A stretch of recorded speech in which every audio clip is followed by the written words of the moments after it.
Aí eles justificam o uso da violência. Aí eles praticam manifestações que têm algum menor ou maior grau o uso da violência.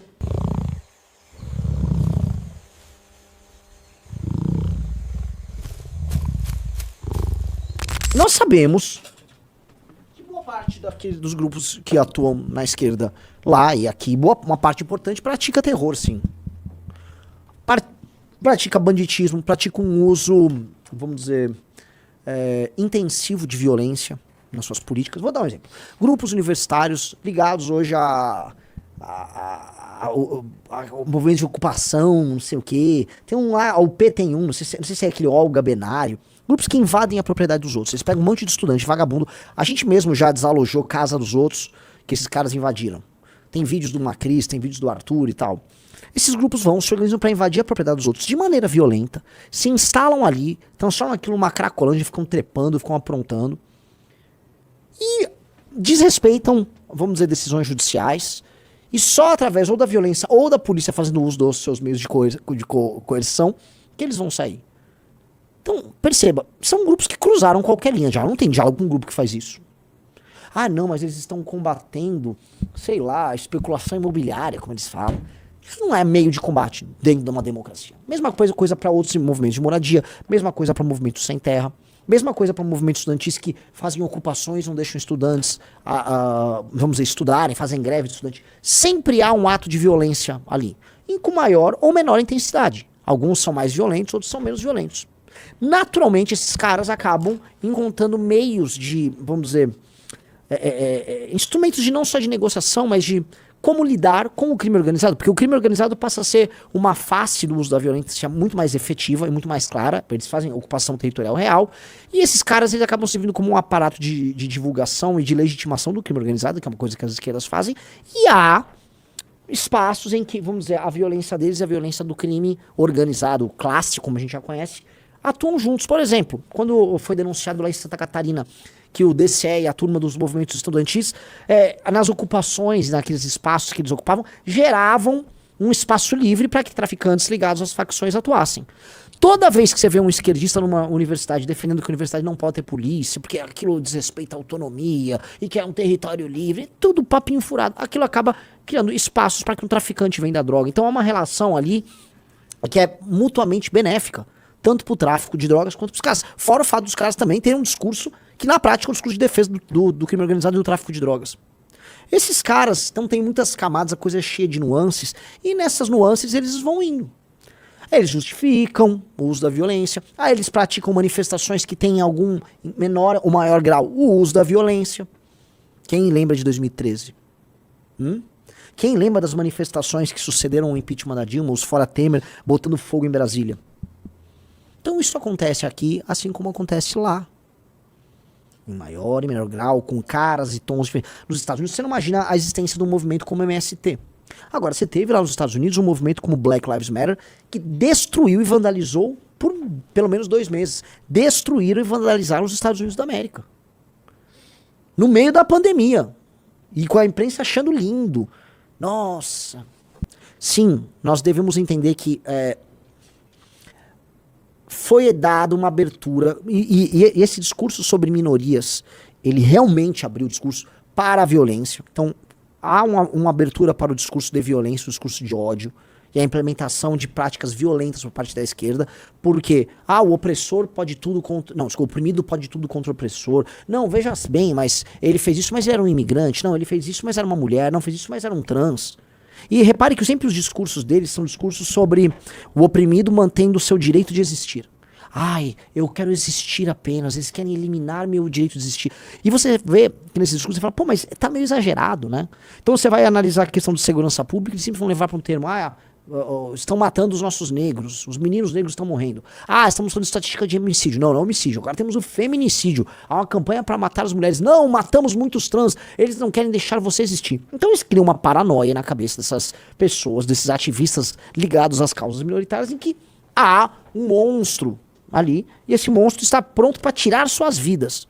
E aí eles precisam resistir. E na resistência tudo é permitido. Ora, se o cara tá tentando tirar sua vida, você dá uma porrada nele e o cara tá no lucro, e você nem chegou a tirar a vida dele ainda, certo? Você tem ali uma licença. É nessa licença que em alguma medida é autorizada pelo Estado, porque o Estado começa, vamos dizer, a trazer para dentro de si essa paranoia e criar, vamos dizer, um regime jurídico diferente para a minoria, porque a minoria não pode ser contrariada, a minoria não pode ser alvo de uma piada, você não pode usar o pronome com o... Você cria um status jurídico especial, então aquela pessoa se acha detentora desse status especial e mais, ela vê no status especial que ela tem e que a situação tem, tá?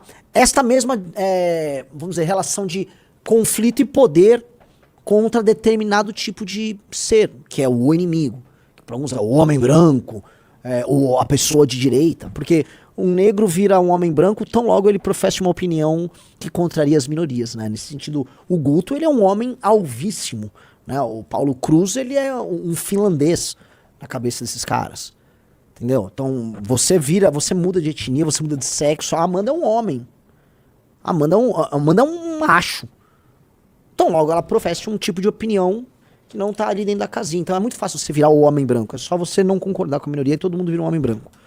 Nesse sentido, e aqui a gente precisa colocar,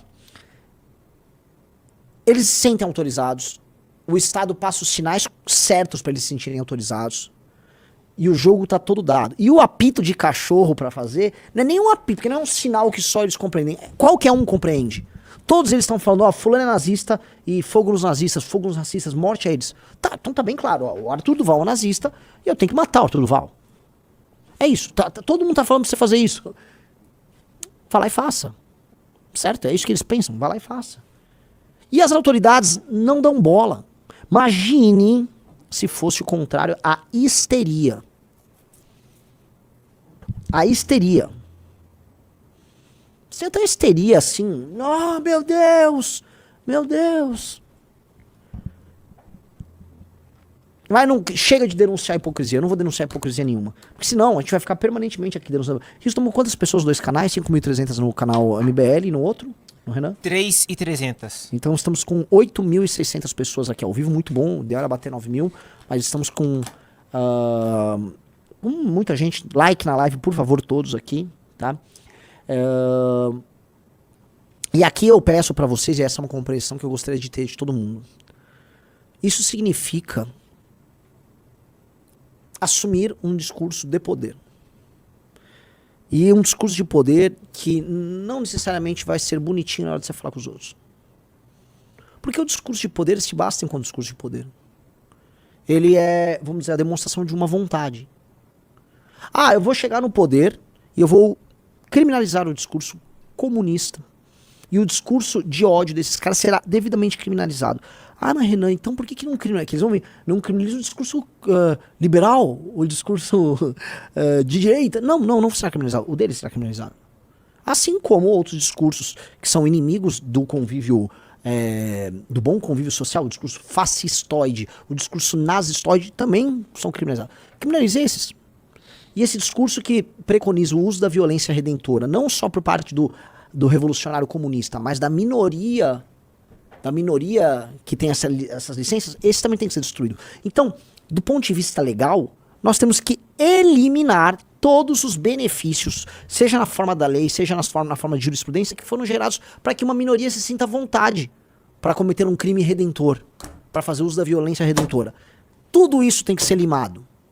Tudo isso tem que ser limado. Isso eu tô falando, isso é para ir para as caralhas em termos de inteligência. Tem que ser limado. E é um discurso que tem que ser muito forte, e as candidaturas presidenciais que importam tem que tratar disso. A nossa candidatura vai tratar disso. Eu quero ver muito se os nossos concorrentes na direita vão falar nesses termos. Ou vão ficar sendo bundões, porque o Tarcísio é um bundão. Aqui em São Paulo, a USP, que pertence ao governo do estado de São Paulo, assim como o Unicamp, num dos hospitais dela, faz lá a cirurgia pra criança, o tratamento pra criança trans e tudo mais. Qual é? O direitoso aí que mantém a esquerda controlando o programa Roda Viva. Nós precisamos agir e entender assim, chega desse espírito centrão, se é pra ocupar o poder pela mera ocupação, não vale a pena. Você quer botar teu nome, fui presidente, mais um presidente inútil da história do Brasil.